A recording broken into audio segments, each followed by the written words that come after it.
നമുക്ക് പഠിക്കാൻ ഒരു ചരിത്രം പറഞ്ഞു തരാ. മഹാനായ സഅദ് ഇബ്നു ഉസൈമ റളിയല്ലാഹു തആല അൻഹു പടച്ചവനെ ഒരു വീട്ടിൽ വാപ്പയും മകനും കൂടെ പടച്ചവനെ ബദറിന്റെ രണാങ്കണത്തിലേക്ക് പോകാൻ തയ്യാറാവുകയാണ്. വാപ്പയും മകനും പടച്ചവനെ യുദ്ധത്തിന് പോകാൻ തീരുമാനിച്ചു. അവസാനം വാപ്പ പറയുകയാ, നമ്മൾ രണ്ടുപേരും കൂടെ യുദ്ധത്തിന് പോയാൽ, ഒരു വീട്ടിൽ നിന്ന് വാപ്പയും മകനും കൂടെ യുദ്ധത്തിന് പോയാൽ പടച്ചവനെ വീട്ടിലാരുമില്ലല്ലോ പടച്ചവനെ അവർക്കറിയാം ഷഹീദാകുമെന്ന്. അതുകൊണ്ട് സഅദ് ഇബ്നു ഉസൈമ റളിയല്ലാഹു തആല അൻഹു അവിടുന്ന് പരസ്പരം രണ്ടുപേരും പോകണമെന്ന് പറഞ്ഞു വാശി പിടിക്കുകയാണ്. ഊട്ടിയിൽ പോകാനല്ല, ഗോവയിൽ പോകാനല്ല, കറങ്ങാൻ പോകാനല്ല, പടച്ചവനെ വാപ്പയും മകനും കൂടെ ബദറിന്റെ രണാങ്കണത്തിൽ ചെന്ന് ഷഹീദാകാറ് രണ്ടുപേരും നമുക്ക് പോകണമെന്ന് പറഞ്ഞ് വാശി പിടിക്കുമ്പോ അവസാനം ഒരു തീരുമാനമെടുത്തു. നമുക്ക് കുറിയിടാ, ആരുടെ പേരാണോ കിട്ടുന്നത് അവര് ബദറിന്റെ രണാങ്കണത്തിലേക്ക് പോകട്ടെ. സുബ്ഹാനല്ലാഹ്. സഅദ് ഇബ്നു ഉസൈമ റളിയല്ലാഹു തആല അൻഹുവിന്റെ വീട്ടില് വാപ്പയും മകനും കൂടെ കുറിയിടുകയാ. ആരാണ് ബദർ യുദ്ധത്തിൽ പോകേണ്ടത്? രണ്ടുപേരും കൂടെ അവിടെ നിന്ന് കുറിയിടുകയാണ്. പടച്ചവനെ കുറിയിടുമ്പോ മഹാനായ സഅദ് ഇബ്നു ഉബൈസ് റളിയല്ലാഹു തആല അൻഹു മകന്റെ പേരാണ് കിട്ടിയത്. പടച്ച റബ്ബേ, ആ സമയത്ത് പ്രായം ചെന്ന വാപ്പ തന്റെ പൊന്നാര മകനോട് പറയുകയാ, ഫഖാല ലഹു അബൂ യാ ബുനയ്യാ,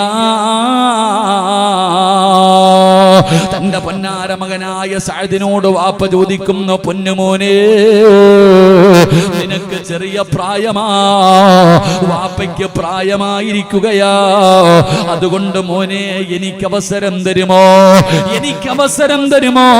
എന്റെ പൊന്നുമോനെ, ഞാൻ പോകട്ടടാ ബദറിന്റെ രണാങ്കണത്തില്, അവിടെ പോയി ഷഹീദാകട്ടെ, അതുകൊണ്ട് അവസരം എനിക്ക് തരുമോ എന്ന് പറഞ്ഞു പൊന്നുമകന് കുറി വീണപ്പോ വാപ്പ അവിടെ നിന്ന് ചോദിക്കുകയാണ്. ആ സമയത്ത് തന്റെ പൊന്നാര മകൻ പറഞ്ഞ മറുപടി എന്തെന്നറിയോ? വാപ്പാ, സ്വർഗമാ വാപ്പാ, വേറെ എന്തായിരുന്നെങ്കിലും ഞാൻ സമ്മതിക്കുമായിരുന്നു വാപ്പാ, പക്ഷേ സ്വർഗമാണല്ലോ പ്രതിഫലം, അതുകൊണ്ട് എനിക്ക് വേണമെന്ന് പറഞ്ഞ് തന്റെ വാപ്പയോട് പറഞ്ഞിട്ട് അവിടെ നിന്ന് ഇറങ്ങിപ്പോയി. ബദറിന്റെ രണാങ്കണത്തിൽ ഷഹീദായ സ്വഹാബിയാണ് സഅദ് റളിയല്ലാഹു തആല അൻഹു. പടച്ചവനെ, വാപ്പ അവിടെ നിന്ന് ഉഹദ് യുദ്ധത്തിലാണ് ഷഹീദാകുന്നത്. പേടിയില്ലായിരുന്നു, മരിക്കുമെന്ന് രണ്ടുപേർക്കും ഉറപ്പാട്. എങ്കിലും പടച്ചവനെ പോകണമെന്ന് പറഞ്ഞ് മത്സരമാ. വാപ്പയും മകനും കൂടെ രണ്ടുപേർക്കും യുദ്ധത്തിന് പോകണം. ബദറിന്റെ രണാങ്കണത്തിൽ പോകാൻ അവസാനം തർക്കം കൂടിയപ്പോ സ്വത്തിന് വേണ്ടിയല്ല, അതാ മനസ്സിലാക്കേണ്ടത്. ഇവർക്ക് രണ്ടുപേർക്കും അറിയാം ഷഹീദാ കഴിഞ്ഞാൽ പിന്നെ വീട്ടിൽ ആരുമില്ലല്ലോ. അപ്പൊ പറഞ്ഞു, രണ്ടുപേരിൽ ഒരാള് പോ. അപ്പൊ ആര് പോകണം? രണ്ടുപേർക്കും പോകണം. അപ്പൊ വാപ്പ പറഞ്ഞു, എങ്കിലും നമുക്ക് കുറിയിടാം. കുറിയിട്ടപ്പോ മകന്റെ പേരാ വീണേ. വാപ്പ കരഞ്ഞുകൊണ്ട് പറയുന്നു, മോനെ, എനിക്ക് താടാ, ഞാൻ പോകട്ടെ. ഇല്ലുപ്പ, സ്വർഗമാ പ്രതിഫലം, വേറെ എന്തായിരുന്നെങ്കിലും ഞാൻ സമ്മതിക്കൂല. സഹാബി പോയി ഷഹീദായി. അള്ളാഹു നമുക്ക് ഈമാൻ നൽകി അനുഗ്രഹിക്കുമാറാകട്ടെ. എന്റെ പ്രിയപ്പെട്ടവരെ, അവർക്ക് ഭയമില്ലായിരുന്നു, അവർക്കൊരു പേടിയില്ല. എന്റെ പ്രിയപ്പെട്ടവരെ, അവര് ആ മരണത്തിന് ശേഷമുള്ള ജീവിതമാണ് അവര് വല്ലാതെ ഇഷ്ടപ്പെട്ടിരുന്നത്. അതായിരുന്നു ബദരീങ്ങള്. എന്റെ പ്രിയപ്പെട്ട സഹോദരാ, ഇന്നത്തെ ചെറുപ്പക്കാര് പഠിക്കേണ്ട ഒരു ചരിത്രം പറയാ. മഹാനായ നബിയുനാ റസൂലുള്ളാഹി സ്വല്ലല്ലാഹു അലൈഹി വസല്ലമ തങ്ങളുടെ സഹാബത്തിന്റെ ചരിത്രം പഠിക്കണമല്ലോ. അല്ലാഹുവേ, ഉമൈർ ബിൻ അബീ വഖാസ് റളിയല്ലാഹു തആല അൻഹു ഇന്ന് ചെറുപ്പക്കാരെ പഠിക്കണം. യൂട്യൂബിലും വാട്സപ്പിലും ഫേസ്ബുക്കിലും ഇൻസ്റ്റാഗ്രാമിലും കടന്ന് റീൽസ് എടുത്ത് കളിക്കുന്ന ചെറുപ്പക്കാരാ, 16 വയസ്സുള്ള ഒരു ചെറുപ്പക്കാരനുണ്ടല്ലോ, 16 വയസ്സുള്ള ഒരു സഹാബി ഉണ്ടല്ലോ, മഹാനായ ഉമൈർ ബിൻ അബീ വഖാസ് റളിയല്ലാഹു തആല അൻഹു. തന്റെ സഹോദരൻ അവിടെ നിന്ന് പറയുകയാണ്, 16 വയസ്സുള്ള ഒരു ചെറുപ്പക്കാരൻ ബദറിന്റെ രണാങ്കണത്തില് സ്വഹാബത്ത് യുദ്ധത്തിന് തയ്യാറെടുക്കുമ്പോ ഒളിച്ചൊളിച്ച് നടക്കുകയാണ്. നബിതങ്ങളെ കാണാതെ, അല്ലാഹുവിന്റെ പ്രവാചകനെ കാണാതെ ഒരു ചെറുപ്പക്കാരന് 16 വയസ്സുള്ള ഒരു കുട്ടി ഇങ്ങനെ പതുങ്ങി പതുങ്ങി നടക്കുകയാ. 16 വയസ്സുള്ള ഒരു സ്വഹാബി അവിടെ നിന്ന് പതുങ്ങി പതുങ്ങി നടക്കുകയാണ്. അവിടെ നിന്ന് പതുങ്ങി നടക്കുന്നത് കണ്ടപ്പോ അവിടെ നിന്ന് ചോദിക്കുകയാ, എന്താ നീ ഇങ്ങനെ നടക്കുന്നത്, എന്തിനാണ് ഒളിച്ച് നടക്കുന്നത്? പറഞ്ഞ മറുപടി എന്തെന്നറിയോ, ഇന്നി അഖാഫു അയ്യറാനി റസൂലുള്ളാഹി സ്വല്ലല്ലാഹു അലൈഹി വസല്ലം. നബിതങ്ങളെ കാണാതിരിക്കാനാണ്, അല്ലാഹുവിന്റെ പ്രവാചകനെ കാണുമെന്നുള്ള ഭയം കൊണ്ടാണ് ഒളിച്ച് നടക്കുന്നത്. എന്തേ കാരണമെന്നറിയോ? പടച്ചവനെ, എനിക്ക് 16 വയസ്സേ ഉള്ളൂ, ഞാൻ ചെറിയ പ്രായമാണല്ലോ, എനിക്ക് ചെറിയ പ്രായമാണല്ലോ. അല്ലാഹുവിന്റെ പ്രവാചകൻ എന്നെ കണ്ട ബദറിൽ പങ്കെടുക്കാൻ വിടാതെ എന്നെ മടക്കി വിടുമല്ലോ, അല്ലാഹുവിന്റെ പ്രവാചകൻ എന്നെ തിരിച്ചു പറഞ്ഞു വിടുമല്ലോ. അതുകൊണ്ട് നബിതങ്ങളെ കാണാതിരിക്കാൻ പതുങ്ങി പതുങ്ങി നടക്കുകയാണ്. അവിടുന്ന് സഹാബി പറയുകയാ, ആ ചെറുപ്പക്കാരൻ 16 വയസ്സുകാരൻ പറയുകയാണ്, എനിക്ക് ചെറിയ പ്രായമായത് കാരണം അല്ലാഹുവിന്റെ പ്രവാചകൻ എന്നെ കണ്ടാ തിരിച്ചു പറഞ്ഞു വിടുമല്ലോ, അതുകൊണ്ട് നബിതങ്ങളെ കാണാതിരിക്കാൻ പതുങ്ങി പതുങ്ങി നടക്കുകയാണ്. പടച്ചവനെ, കൂടപ്പറപ്പിനോട് പറയുകയാ. അവസാനം അല്ലാഹുവിന്റെ പ്രവാചകൻ അവിടെ നിന്ന് കാണുകയാണ്. ആ സ്വഹാബിയെ റസൂലുള്ളാഹി സ്വല്ലല്ലാഹു അലൈഹി വസല്ലമ തങ്ങളെ കാണുകയാ. ഉമൈർ ബിൻ അബീ വഖാസിനെ വിളിച്ചിട്ട് നബിതങ്ങൾ പറഞ്ഞു, ബദറിന്റെ രണാങ്കണത്തിൽ നീ വരണ്ട, ചെറിയ കുട്ടിയാണ്, ചെറിയ പ്രായമാണ്, വരണ്ട എന്ന് പറഞ്ഞ് നബിതങ്ങളെ മടക്കി വിടാൻ നോക്കുമ്പോ സുബ്ഹാനല്ലാഹ്, നബിതങ്ങളുടെ കയ്യിൽ പിടിച്ച് കരയുന്നു, നബിയേ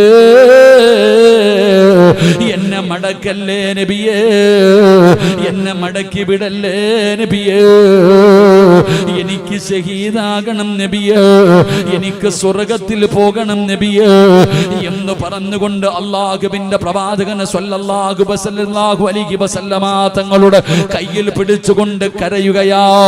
16 വയസ്സുള്ള പടച്ചവനെ സ്വഹാബിയാട് നബിതങ്ങളുടെ കയ്യിൽ പിടിച്ച് കരയുകയാണ്. അവസാനം നബിതങ്ങളെ കണ്ടിട്ട് സങ്കടം വന്നിട്ട് അവിടെ അനുവാദം കൊടുക്കുകയാ. സുബ്ഹാനല്ലാഹ്, ആ സ്വഹാബി ബദറിന്റെ രണാങ്കണത്തിൽ പോയി ശഹീദാവുകയാ. 16 വയസ്സുള്ള ഈ സഹാബി നബിതങ്ങൾ ബദറിന്റെ രണാങ്കണത്തിലേക്ക് സഹാബത്തിനെ റെഡിയാക്കുമ്പോ പതുങ്ങി പതുങ്ങി നടന്നു പോകുന്നു. നബിതങ്ങൾ കാണാതെ ഒളിച്ചു നടക്ക. എന്തിനാ? നബിതങ്ങൾ കണ്ടാ വിടൂല, തിരിച്ചു പറഞ്ഞു വിട്ടേക്കും പയ്യനായത് കാരണം. എന്റെ പ്രിയപ്പെട്ട സഹോദരങ്ങളെ, സുഹദാക്കളാരാ, ബദരീങ്ങളാരാ, പടച്ചവനെ 16 വയസ്സുള്ള ചെറുപ്പക്കാരനായ സ്വഹാബിയാട് അതാ പടച്ചവനെ ബാപ്പയുടെ കയ്യിൽ പിടിച്ചുകൊണ്ട് മക്കള് കരയുന്നത് പോലെ ഉമൈർ ബിൻ അബീ വഖാസ് എന്ന് പറയുന്ന 16 വയസ്സുകാരൻ അല്ലാഹുവിന്റെ പ്രവാചകൻ സ്വല്ലല്ലാഹു അലൈഹി വസല്ലമ തങ്ങളുടെ കയ്യിൽ പിടിച്ചുകൊണ്ട് കരയുകയാ. എനിക്ക് പോകണം നബിയേ, എനിക്ക് ശഹീദാകണം നബിയേ, എനിക്ക് സ്വർഗം വേണം നബിയേ, എന്നെ അനുവദിക്കണമെന്ന് പറഞ്ഞ് നബിതങ്ങളുടെ കയ്യിൽ പിടിച്ചുകൊണ്ട് കരയുകയാ. അവസാനം പടച്ചവനെ ബദറിന്റെ രണാങ്കണത്തിൽ പോയി ശഹീദായെന്ന് ചരിത്രം പറയുകയാ. അവർക്ക് പേടിയില്ലായിരുന്നു സഹോദരാ, അവർക്ക് ഭയമില്ലായിരുന്നു ചെറുപ്പക്കാരാ. മഹാനായ നബിയുനാ റസൂലുള്ളാഹി സ്വല്ലല്ലാഹു അലൈഹി വസല്ലമ തങ്ങള് ബദറിന്റെ രണാങ്കണത്തിൽ നിൽക്കുമ്പോ നബി തങ്ങൾ പറയുകയാ, ഖൂമൂ ഇലൽ ജന്ന അർദുഹസ് സമാവാത് വൽ അർദ്. അല്ലാഹുവിന്റെ പ്രവാചകൻ സ്വല്ലല്ലാഹു അലൈഹി വസല്ലമ തങ്ങൾ ബദറിന്റെ രണാങ്കണത്തിലേക്ക് യുദ്ധത്തിന് പോകുന്ന സ്വഹാബത്തിനോട് നബി തങ്ങൾ പറയുന്നു, സ്വഹാബാ ആകാശഭൂമികളോളം വലിപ്പമുള്ള സ്വർഗമുണ്ട് സഹാബ. ആകാശഭൂമിയോളം വലിപ്പമുള്ള സ്വർഗം അല്ലാഹു നിങ്ങൾക്ക് തരും സഹാബ. നബി തങ്ങൾ ഇത് പറയുമ്പോ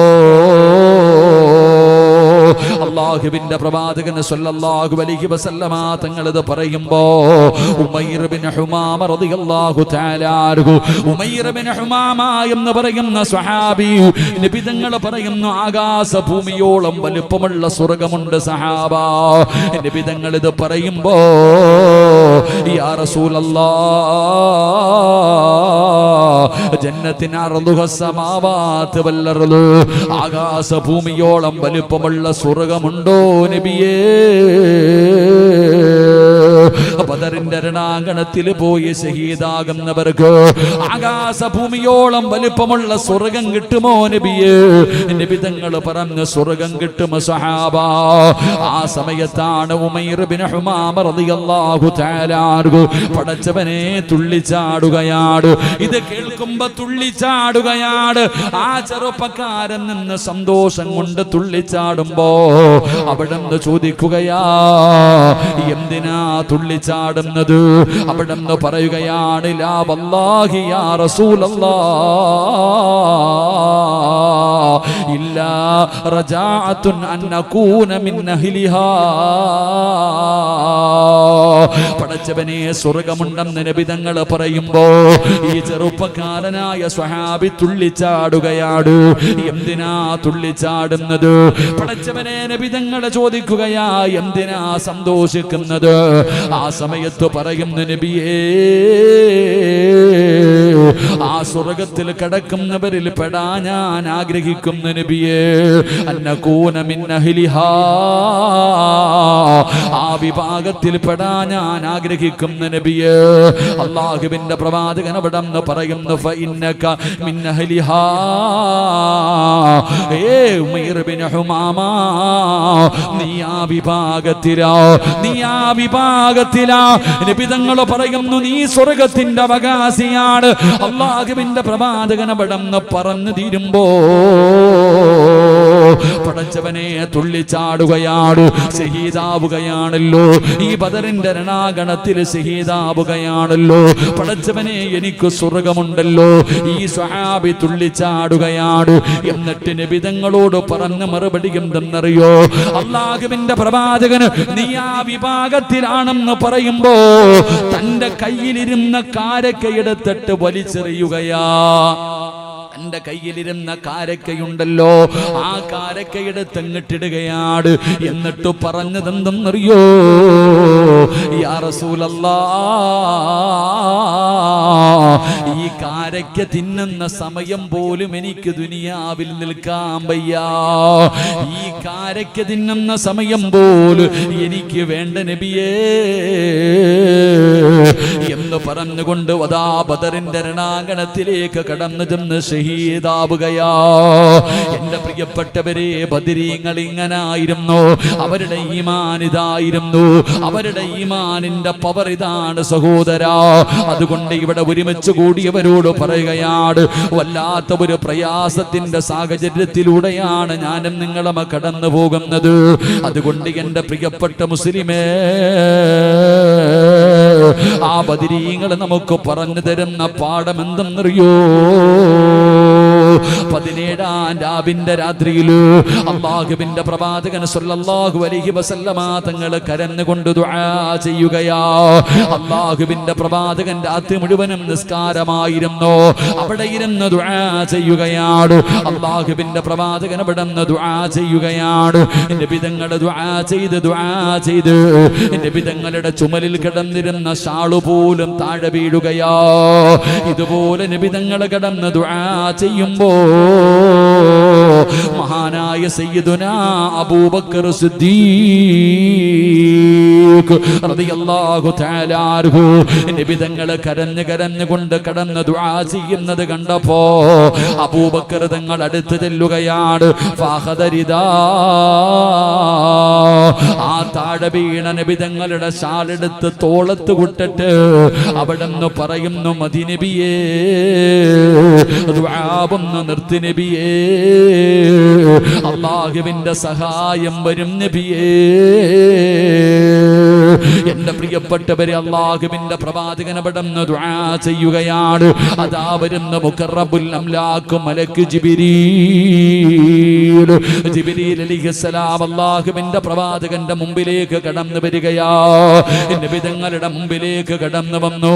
പരിശുദ്ധമായ ഖുർആനിലെ ആയത്ത് ഓതി കൊടുക്കുകയാണ്. എന്റെ പ്രിയപ്പെട്ടവരെ, അല്ലാഹുവിന്റെ സഹായം ആകാശ ലോകത്ത് നിന്ന് അല്ലാഹുവിന്റെ മലക്കുകൾ കടന്നു വരുമെന്നുള്ള സന്തോഷ വാർത്ത പറഞ്ഞു കൊടുക്കുകയാ. എന്നിട്ട് എന്റെ പ്രിയപ്പെട്ടവരെ, അല്ലാഹുവിന്റെ പ്രവാചകൻ സല്ലല്ലാഹു അലൈഹി വസല്ലമ തങ്ങളോട് എങ്ങനെയാണ് ബദറിന്റെ രണാങ്കണത്തിൽ പോകേണ്ടത്, എങ്ങനെയാണ് യുദ്ധം ചെയ്യേണ്ടത്, എന്തെല്ലാം കാര്യമാണ് ചെയ്യേണ്ടത് നബി തങ്ങളോട് വന്ന് പറഞ്ഞു കൊടുക്കുകയാണ്. എങ്ങനെ യുദ്ധത്തിൽ പോയാലാണ് വിജയിക്കുന്നത്? അല്ലാഹുവിന്റെ റസൂൽ സല്ലല്ലാഹു അലൈഹി വസല്ലമ തങ്ങളുടെ മുമ്പിൽ ജിബ്രീൽ വന്ന് പരിശുദ്ധമായ ഖുർആനിന്റെ ആയത്ത് ഓതി കൊടുത്തു. നിങ്ങൾക്ക് അല്ലാഹുവിന്റെ സഹായം വരും, മലക്കുകൾ ഇറങ്ങി വരും, അല്ലാഹുവിന്റെ മലക്കുകൾ സഹായിക്കാൻ ഇറങ്ങി വരും.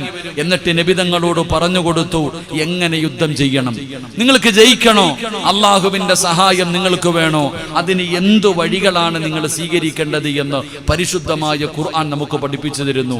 ഞാൻ നിങ്ങളോടും പറയുന്നത്, എന്റെ പ്രിയപ്പെട്ട സഹോദരങ്ങളെ, വല്ലാത്ത ഒരു കാലഘട്ടത്തിലാണ് ഞാനും നിങ്ങളും ജീവിക്കുന്നത്. നമുക്ക് പേടിയാടോ സഹോദര, ശത്രുവിന്റെ വലുപ്പമാണ് നമ്മളെ വല്ലാതെ പ്രയാസപ്പെടുത്തുന്നത്. നമ്മളെ പ്രയാസപ്പെടുത്തുന്ന ഏറ്റവും വലിയ കാര്യം ശത്രുവിന്റെ വലുപ്പം. ഇലക്ഷനൊക്കെ കടന്നു വരുന്നു, വല്ലാത്ത പേടിയാ. ഓരോ സംസ്ഥാനങ്ങളും ഇങ്ങനെ, എന്റെ പ്രിയപ്പെട്ടവരെ, ഭരണം ഇങ്ങനെ നഷ്ടപ്പെട്ടുകൊണ്ടിരിക്കുമ്പോ ഉസ്താദെ ഇനി നമ്മൾ എവിടെ പോകും, എന്തു ചെയ്യുമെന്ന് വല്ലാതെ ഭയപ്പെടുന്ന ഒരു കാലഘട്ടം. എന്റെ പ്രിയപ്പെട്ടവരെ, ഞാൻ പറയുന്നത്, നമുക്ക് അല്ലാഹുവിന്റെ സഹായം വേണോ, നമുക്ക് രക്ഷപ്പെടണോ, ഇസ്സത്തോടുകൂടി ജീവിക്കണോ? എന്റെ പ്രിയപ്പെട്ടവരെ, അല്ലാഹുവിന്റെ വിശുദ്ധമായ ഖുർആൻ ബദരീങ്ങളോട് പറഞ്ഞു കൊടുത്ത 3 കാര്യങ്ങൾ നമുക്ക് പഠിക്കാം. ഈ പറയുന്ന 3 പാഠം ഉൾക്കൊണ്ടുകൊണ്ട് ഞാനും നിങ്ങളും ജീവിക്കാൻ തയ്യാറായാൽ ഉറപ്പായിട്ടും അല്ലാഹുവിന്റെ സഹായം നമുക്ക് ലഭിക്കും. ഉറപ്പായിട്ടും അല്ലാഹുവിന്റെ സഹായം നമുക്ക് ലഭിക്കും. ഇല്ലെങ്കിൽ എന്തൊക്കെ ചെയ്താലും നമ്മൾ പരാജയപ്പെട്ടു പോകും. അല്ലാഹു നമ്മളെ കാത്തിരക്ഷിക്കുമാറാകട്ടെ. അല്ലാഹു നമ്മളെ കാത്തിരക്ഷിക്കുമാറാകട്ടെ. അല്ലാഹു കാത്തിരക്ഷിക്കുമാറാകട്ടെ. എന്റെ പ്രിയപ്പെട്ട സഹോദരങ്ങൾ, അല്ലാഹുവിന്റെ വിശുദ്ധമായ ഖുർആൻ, ആ പരിശുദ്ധമായ ഖുർആൻ, അല്ലാഹുവിന്റെ വിശുദ്ധമായ ഖുർആനിൽ ആയത്തിറങ്ങി. മഹാനായ നബിയന റസൂലുള്ളാഹി സ്വല്ലല്ലാഹു അലൈഹി വസല്ലമ തങ്ങളോട് അവിടുന്ന് പരിശുദ്ധമായ ഖുർആനിൽ ആയത്ത് വന്നു, യാ അയ്യുഹല്ലദീന ആമനു ഇദാ ലഖീതും ഫിഅതൻ ഫസ്ബുതു വദ്കുറുല്ലാഹ കസീറൻ ലഅല്ലകും തുഫ്ലിഹൂൻ. അല്ലാഹുവിന്റെ വിശുദ്ധമായ ഖുർആനിൽ ആയത്തിറങ്ങി. നബി സല്ലല്ലാഹു അലൈഹി വസല്ലമ തങ്ങളുടെ മുമ്പിൽ ബദറിന്റെ രണാങ്കണത്തിലേക്ക് പോകാൻ തയ്യാറായിരിക്കുന്ന സ്വഹാബത്തിനോട് അവരോട് പറഞ്ഞു കൊടുക്കാൻ അവർ സ്വീകരിക്കേണ്ട നിലപാടുകളെ കുറിച്ച് പരിശുദ്ധമായ ഖുർആനിൽ ആയത്തിറങ്ങി. എന്റെ പ്രിയപ്പെട്ട സഹോദരങ്ങളെ, നമുക്ക് അല്ലാഹുവിന്റെ സഹായം കിട്ടണമെങ്കിൽ നമുക്ക് വേണ്ട ഒന്നാമത്തെ കാര്യം നമ്മളുടെ ഈമാൻ ഉറപ്പിക്കുക എന്നുള്ളതാണ്. എന്റെ പ്രിയപ്പെട്ടവരെ, നമ്മുടെ ഈമാൻ നമ്മൾ ഉറപ്പിക്കണം. നമ്മൾ പരാജയപ്പെട്ടു പോയത് അവിടെയാ. നമ്മൾ ഓരോരുത്തരും പരാജയപ്പെട്ടു പോയത് ഈമാനിന്റെ വിഷയത്തിലാണ്. എന്റെ പ്രിയപ്പെട്ട സഹോദരങ്ങളെ, നമുക്ക് ഈമാൻ ഉറപ്പിക്കാൻ കഴിയുന്നില്ല. അല്ലാഹു നമ്മുടെ കൂടെയുണ്ടെന്നുള്ള ചിന്ത എനിക്കും നിങ്ങൾക്കും ഇല്ലാതെ പോകുന്നുണ്ട്. പറയുന്നുണ്ട് എല്ലാവരും, ലാ ഇലാഹ ഇല്ലല്ലാഹ് എന്നൊക്കെ പറയുന്നുണ്ടെങ്കിലും അത് ഹൃദയത്തിന്റെ ഉള്ളറകളിലേക്ക് നമുക്ക് കയറുന്നില്ല.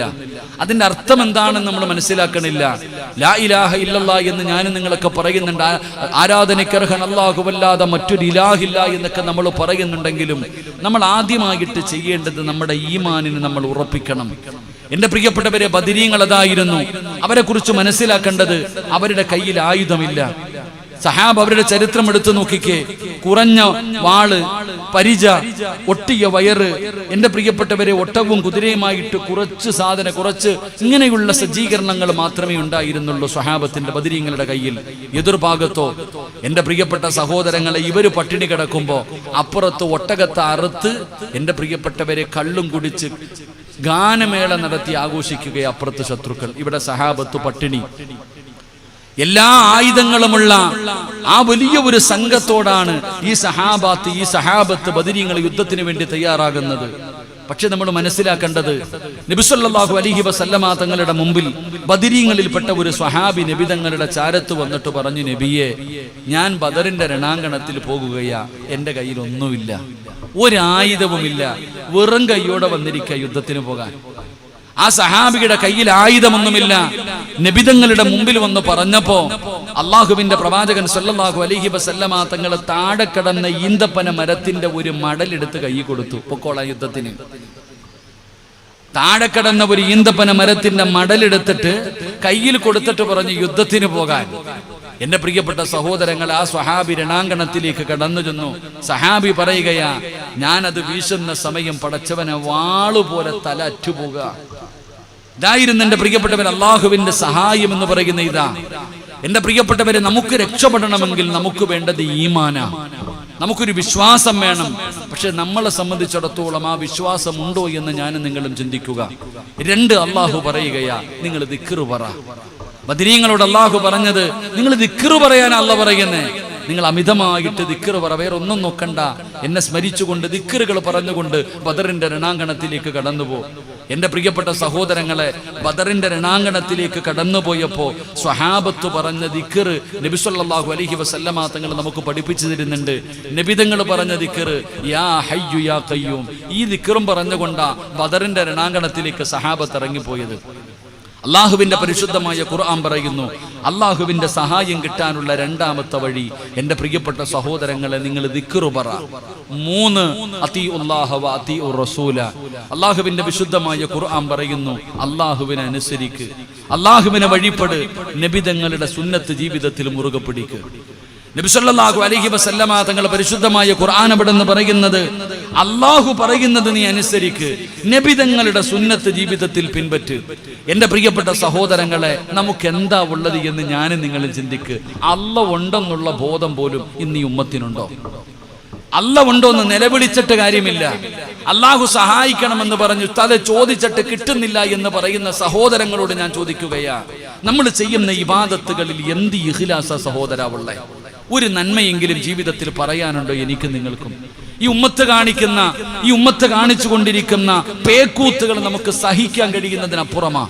അത് വിവാഹമാണെങ്കിലും അല്ലെങ്കിൽ എന്തെങ്കിലും പരിപാടികളാണെങ്കിലും ഏത് കാര്യമാണെങ്കിലും എന്റെ പ്രിയപ്പെട്ട സഹോദരങ്ങളെ, ഈ ഉമ്മത്ത് ചെയ്തുകൊണ്ടിരിക്കുന്നത് വളരെ ഈ സമുദായത്തിന് തന്നെ നാണക്കേടുണ്ടാക്കുന്ന കാര്യം. എന്റെ പ്രിയപ്പെട്ട സഹോദരങ്ങളെ, ലഅനത്താക്കപ്പെട്ട ഇബ്ലീസ് ആരായിരുന്നു എന്ന് നമുക്ക് നല്ലതുപോലെ അറിയാം. ഇബ്ലീസ് തന്റെ ജീവിതത്തിൽ ഒരിക്കൽ പോലും ഞാൻ അള്ളയാണെന്ന് ഇബ്ലീസ് ആരോടും പറഞ്ഞിട്ടില്ല. ഇബ്ലീസ് ഒരാളോട് പോലും ഞാനാണ് അള്ള എന്ന് പറഞ്ഞിട്ടില്ല, എന്നെ ആരാധിക്കണമെന്ന് പറഞ്ഞിട്ടില്ല. എന്റെ പ്രിയപ്പെട്ട സഹോദരങ്ങളെ, ഇബ്ലീസ് ഖിയാമത്ത് നാൾ ഉണ്ടെന്ന് വിശ്വസിക്കുന്നവന്, അന്ത്യദിനം ഉണ്ടെന്ന് വിശ്വസിക്കുന്നവനാ ഇബ്ലീസ്. അതുകൊണ്ടാണ് അല്ലാഹു സുബ്ഹാനഹു വ തആലയോട് ഇബ്ലീസ് പറഞ്ഞത്, ഖിയാമത്ത് നാൾ വരെ എൻ്റെ ആയുസ് നീട്ടിത്തരണമെന്ന് പറഞ്ഞത്. അല്ലാഹു നമുക്ക് ഈമാൻ നൽകുമാറാകട്ടെ. മനുഷ്യന്മാർ എങ്ങോട്ട് നോക്കറോ? ഇബ്ലീസിനറിയാം ഇബ്ലീസ് അല്ലാണെന്ന് ആരോടെങ്കിലും പറഞ്ഞിട്ടുണ്ടോ? കാക്കാമാരെ പറഞ്ഞിട്ടുണ്ടോടാ? ഞാനാ അല്ലാന്ന് ഇബ്ലീസ് പറഞ്ഞിട്ടുണ്ടോ? ഇല്ല. എന്നെ ആരാധിക്കണമെന്ന് ഇബ്ലീസ് പറഞ്ഞിട്ടുണ്ടോ? എന്നാ ഞാനാ റബ്ബെന്ന് പറഞ്ഞ ആളില്ല ദുനിയാവില്. ആരോടാ പറഞ്ഞ അങ്ങനെ? ഓൻ പറഞ്ഞത് ഞാൻ അല്ലാണെന്ന്. പക്ഷെ ഇബ്ലീസ് ആരോടും പറഞ്ഞിട്ടില്ല ഞാൻ അല്ലയാണ്, എന്നെ ആരാധിക്കണമെന്ന് ഇബ്ലീസ് പറഞ്ഞിട്ടില്ല. ഇബ്ലീസ് അന്ത്യദിനമുണ്ടെന്ന് വിശ്വസിക്കുന്നവനാ, ഖിയാമത്ത് നാൾ ഉണ്ടെന്ന് വിശ്വസിക്കുന്നവനാ. ഖിയാമത്ത് നാൾ ഉണ്ട് എന്ന് വിശ്വസിക്കുന്നത് കൊണ്ടാണ് അവൻ അള്ളാഹിനോട് പറഞ്ഞത്, ഖിയാമത്ത് നാൾ വരെ എൻ്റെ ആയുസ് നീട്ടിത്തരണമെന്ന്. എന്നിട്ട് പോലും എൻ്റെ പ്രിയപ്പെട്ട സഹോദരങ്ങൾ, അള്ളാഹു അവനെ മുശ്രിക്കീങ്ങളിലാണ് പെടുത്തിയത്. അവൻ സാധാരണ ആളല്ല. ഈ ഭൂമിയിൽ ഇബ്ലീസ് സുജൂദ് ചെയ്യാത്ത ഒരു സ്ഥലവും ഇല്ലെന്നാ. ഇബ്ലീസ് സുജൂദ് ചെയ്യാത്ത ഒരു സ്ഥലം പോലും ഈ ഭൂമിയിൽ ഇല്ലെന്നാ. അത്രയും സുജൂദ് ചെയ്തിട്ടുണ്ടവൻ. അപ്പം മലക്കുകളുടെ ഉസ്താദ, സാധാരണ ആളൊന്നുമല്ല, മലക്കുകളുടെ ഉസ്താദായിരുന്നു ഇബ്ലീസ്. ഇത്രയും നമുക്കിപ്പോ 2 മിനിറ്റ്. എന്റെ പ്രിയപ്പെട്ട സഹോദരങ്ങൾ, അപ്പോ അല്ലാഹു സുബ്ഹാനഹു വ തആല അവനെ ഖിയാമത്ത് നാൾ വരെ ശപിക്കപ്പെട്ടവനായി, അവനെ മുശ്രിക്കീങ്ങളുടെ കൂട്ടത്തിൽ അള്ളാഹു എഴുതി തള്ളാനുള്ള കാരണം എന്താ? എൻ്റെ പ്രിയപ്പെട്ട സഹോദരങ്ങളെ, വമിനൽ ഈമാനി തഅലീമു മാ അല്ലമല്ലാഹ്. മഹാനായി നബി സല്ലല്ലാഹു അലൈഹി വസല്ലമ തങ്ങൾ പറയുന്നു, അല്ലാഹു സുബ്ഹാനഹു വ തആല ആദരിക്കാൻ പറഞ്ഞതിന് അവൻ ആദരിച്ചില്ല. അതാ അല്ലാഹു സുബ്ഹാനഹു വ തആല ആദം നബി അലൈഹിസ്സലാമിനോ ആദം നബിയുടെ മുമ്പിൽ ആദരവിന്റെ സുജൂദ്, എൻ്റെ പ്രിയപ്പെട്ടവരെ ബഹുമാനത്തിന്റെ സുജൂദ്, ആദം നബിയുടെ മുമ്പിൽ സുജൂദ് ചെയ്യണമെന്ന് പറഞ്ഞപ്പോൾ എല്ലാവരും ചെയ്തു, അവൻ ചെയ്തില്ല. അള്ളാഹു ആദരിക്കാൻ പറഞ്ഞിട്ട് ആദരിക്കാത്തതിന്റെ പേരിലാണ് എൻ്റെ പ്രിയപ്പെട്ട സഹോദരങ്ങളെ അവൻ മുശ്രിക്കീങ്ങളുടെ കൂട്ടത്തിൽ ശപിക്കപ്പെട്ടവനായി അള്ളാഹു അവനെ എഴുതി തെള്ളിയത് എന്ന് ചരിത്രം പഠിപ്പിക്കുമ്പോൾ അള്ളാഹു ആദരിക്കാൻ പറഞ്ഞവരാ ബദരീങ്ങൾ. നബി സല്ലല്ലാഹു അലൈഹി വസല്ലമ തങ്ങൾ ആദരിച്ചവരാണ് ബദരീങ്ങൾ. കാരണം ഒരു സഫിനകത്ത് ഇരിക്കുമ്പോൾ ഒരാൾ ഇപ്പൊ ഈ സ്റ്റേജിൽ ഒരാൾ ഇരിക്കുന്നു, ഇവിടെ ഇങ്ങനെ നിരന്നിരിക്കുക, ഈ ഇരിക്കുന്ന ഒരു കുട്ടിയെ എഴുന്നേക്കടാ മോനെ എന്ന് പറഞ്ഞിട്ട് പുറകിരിക്കുന്ന ഒരാൾ അവിടെ പിടിച്ചിരുത്തുന്നത് എത്ര സങ്കടമുള്ള കാര്യം. അങ്ങനെ ചെയ്യാൻ പാടില്ല എന്നാ. എന്റെ പ്രിയപ്പെട്ട സഹോദരങ്ങളെ, അള്ളാഹുവിന്റെ പ്രവാചകൻ സല്ലല്ലാഹു അലൈഹി വസല്ലമ തങ്ങൾ സ്വഹാബത്ത് നബിതങ്ങളുടെ മുമ്പിലിരിക്കുമ്പോ ബദരീങ്ങൾ വന്ന നീ എഴുന്നേക്ക്, ബദരീങ്ങൾക്ക് പരിഗണന. അവിടെ ഇരിക്കുന്നവരെ മാറ്റിയിരുത്തിയിട്ട് ബദരീങ്ങളെ നബിതങ്ങൾ പിടിച്ചവിടെ ഇരുത്തുമായിരുന്നു. അതായിരുന്നു മഹത്വം ബദരീങ്ങൾ. അതുകൊണ്ട് അൽഹംദുലില്ലാ ആ ബദരീങ്ങളെ കുറിച്ച് പറയാതെ നമ്മൾ ഇന്ന് ഇവിടെ നിന്ന് പിരിഞ്ഞ എൻ്റെ പ്രിയപ്പെട്ടവരെ പിന്നെ നമുക്ക് എന്താ ഉള്ളത്? അള്ളാഹു അവരുടെ ബറക്കത്ത് കൊണ്ട് നമ്മളെ രക്ഷപ്പെടുത്തുമാറാകട്ടെ. അള്ളാഹു സുബ്ഹാനഹു വ തആല ആദം നബി അലൈഹിസ്സലാമിനോ ആദം നബിയുടെ മുമ്പിൽ ആദരവിന്റെ സുജൂദ്, എൻ്റെ പ്രിയപ്പെട്ടവരെ ബഹുമാനത്തിന്റെ സുജൂദ്, ആദം നബിയുടെ മുമ്പിൽ സുജൂദ് ചെയ്യണമെന്ന് പറഞ്ഞപ്പോൾ എല്ലാവരും ചെയ്തു, അവൻ ചെയ്തില്ല. അള്ളാഹു ആദരിക്കാൻ പറഞ്ഞിട്ട് ആദരിക്കാത്തതിന്റെ പേരിലാണ് എൻ്റെ പ്രിയപ്പെട്ട സഹോദരങ്ങളെ അവൻ മുശ്രിക്കീങ്ങളുടെ കൂട്ടത്തിൽ ശപിക്കപ്പെട്ടവനായി അള്ളാഹു അവനെ എഴുതി തെള്ളിയത് എന്ന് ചരിത്രം പഠിപ്പിക്കുമ്പോൾ അള്ളാഹു ആദരിക്കാൻ പറഞ്ഞവരാ ബദരീങ്ങൾ. നബി സല്ലല്ലാഹു അലൈഹി വസല്ലമ തങ്ങൾ ആദരിച്ചവരാണ് ബദരീങ്ങൾ. കാരണം ഒരു സഫിനകത്ത് ഇരിക്കുമ്പോൾ ഒരാൾ ഇപ്പൊ ഈ സ്റ്റേജിൽ ഒരാൾ ഇരിക്കുന്നു, ഇവിടെ ഇങ്ങനെ നിരന്നിരിക്കുക, ഈ ഇരിക്കുന്ന ഒരു കുട്ടിയെ എഴുന്നേക്കടാ മോനെ എന്ന് പറഞ്ഞിട്ട് പുറകിരിക്കുന്ന ഒരാൾ അവിടെ പിടിച്ചിരുത്തുന്നത് എത്ര സങ്കടമുള്ള കാര്യം. അങ്ങനെ ചെയ്യാൻ പാടില്ല എന്നാ. എന്റെ പ്രിയപ്പെട്ട സഹോദരങ്ങളെ, അള്ളാഹുവിന്റെ പ്രവാചകൻ സല്ലല്ലാഹു അലൈഹി വസല്ലമ തങ്ങൾ സ്വഹാബത്ത് നബിതങ്ങളുടെ മുമ്പിലിരിക്കുമ്പോ ബദരീങ്ങൾ വന്ന നീ എഴുന്നേക്ക്, ബദരീങ്ങൾക്ക് പരിഗണന. അവിടെ ഇരിക്കുന്നവരെ മാറ്റിയിരുത്തിയിട്ട് ബദരീങ്ങളെ നബിതങ്ങൾ പിടിച്ചവിടെ ഇരുത്തുമായിരുന്നു. അതായിരുന്നു മഹത്വം ബദരീങ്ങൾ. അതുകൊണ്ട് അൽഹംദുലില്ലാ ആ ബദരീങ്ങളെ കുറിച്ച് പറയാതെ നമ്മൾ ഇന്ന് ഇവിടെ നിന്ന് പിരിഞ്ഞ എൻ്റെ പ്രിയപ്പെട്ടവരെ പിന്നെ നമുക്ക് എന്താ ഉള്ളത്? അള്ളാഹു അവരുടെ ബറക്കത്ത് കൊണ്ട് നമ്മളെ രക്ഷപ്പെടുത്തുമാറാകട്ടെ.